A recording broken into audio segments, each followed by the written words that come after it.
everyone, Rebecca here from Empowered Avenue. Today we're going to be making some poppies to make an Anzac Day wreath.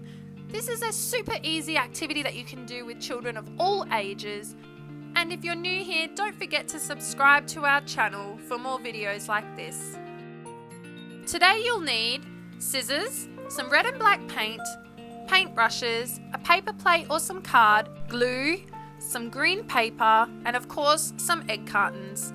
Okay, the first step is to take your egg cartons and start to cut them like this. We need to separate all the individual eggshells from the carton. Next, grab some sharp craft scissors and cut around the outside of the eggshell to even it up. Once you've done this, you can take a pencil and draw the petals on your flower, but I decided against this and ended up using my scissors just to cut 4 lines on the side of my eggshell, and then I cut around to make a petal shape. This ended up being much quicker. This was quite a fiddly stage, so I recommend having this pre-prepared before you start this activity with your children.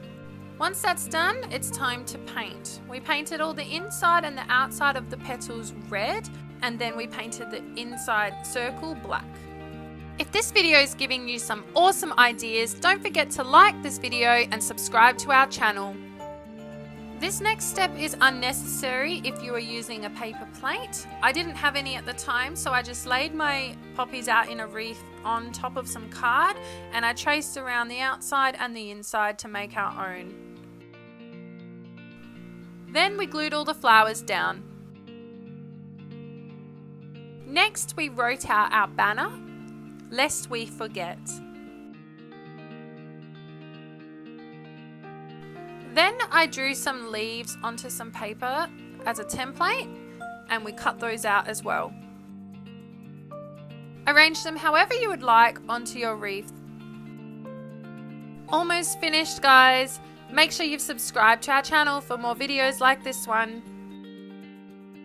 And there you have it, your beautiful Anzac Day or Remembrance Day wreath. Thanks for watching.